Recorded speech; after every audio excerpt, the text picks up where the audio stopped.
In section 3 of The Will to Believe, the essay, in The Will to Believe and Other Essays, the book, William James has a remarkable analysis of the psychology of a university person. Now, in context, he's just going over some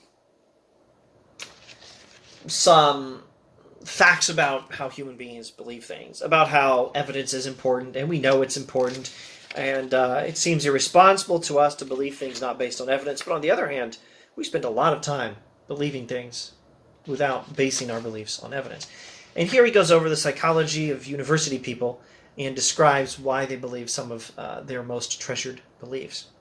So let's read this passage and comment on it.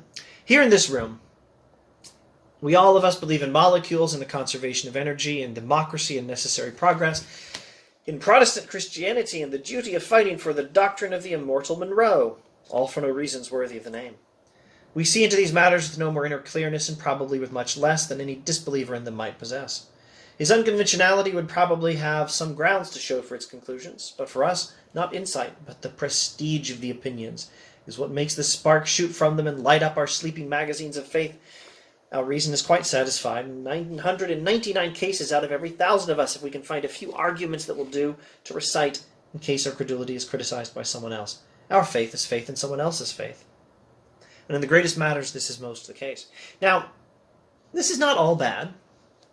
What he's doing here is, yes, giving a critique of university people for thinking that their beliefs are the rational ones that they're believing based on the evidence, based on science, and perhaps thinking of themselves in distinction to all those other people who don't believe based on evidence, all those people with their irrational beliefs not based on evidence. And James points out, hey, you university people, all these things you believe them for no reasons worthy of the name.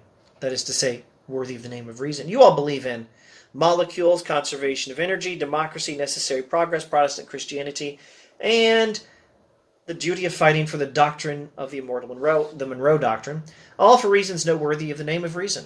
You believe in them because these are the prestigious opinions, not because you understand the evidence, okay? This is a critique of university people and how they think of themselves.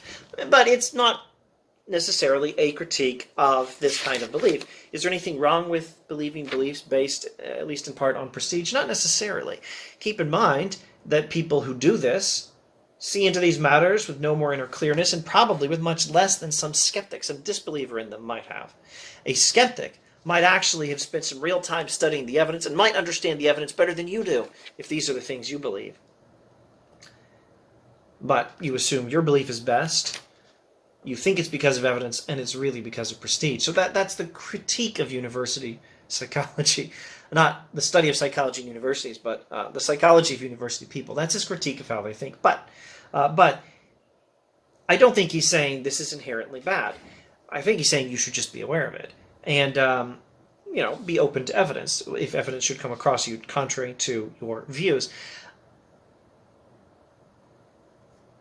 The idea that you can have faith in someone else's faith is not necessarily the idea that there's anything... the idea of having faith in someone else's faith is not necessarily the idea of a bad thing. Our faith is faith in someone else's faith, and in the greatest matters this is most the case. Our belief in truth itself, for instance. Our belief that there is a truth and that our minds and it are made for each other. What is that belief but a passionate affirmation of desire in which our social system backs us up? We want to believe that there is truth and that our minds and truth are made for each other. And our social system backs us up in believing that. And that's why we believe it. And that's not bad. That's not bad at all. Now, I don't know. Let me see if I can summarize this. Let me first see if I can update it. I don't think I've updated it yet. He lists molecules, conservation of energy, democracy, necessary progress, Protestant Christianity, and the Monroe Doctrine.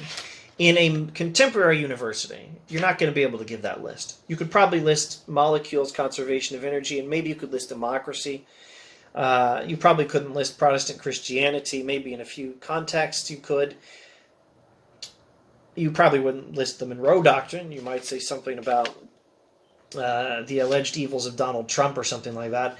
But you could give a different list. We all of us believe in molecules, conservation of energy, democracy, everything that's bad with the Make America Great Again movement, and macroevolution. You could give maybe a list like that in a contemporary university setting and say, here in this room, we university people believe in these things for no reasons worthy of the name of reason. We see into these matters with no more clarity and probably with less than some skeptic might have. He, at least, the skeptic, might have actually spent some time studying the evidence. We are happy to recite some old arguments that we heard somewhere if our beliefs are challenged, even if we don't understand the arguments as well as the skeptic. Our faith is faith in someone else's faith. So be aware of your limitations. I think that's his point. Be aware of how you're actually thinking, you clever university people. But that doesn't necessarily mean there's anything wrong with belief based in part on prestige. Belief, faith that is faith in someone else's faith. Belief, there is truth in that our minds are made for it. That itself is a belief based largely in desire, backed up by social support and university prestige, and that part's good. So belief is complicated.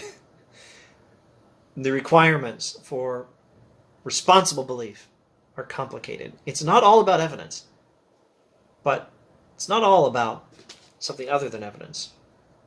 Be careful. Watch out. Think carefully through these matters.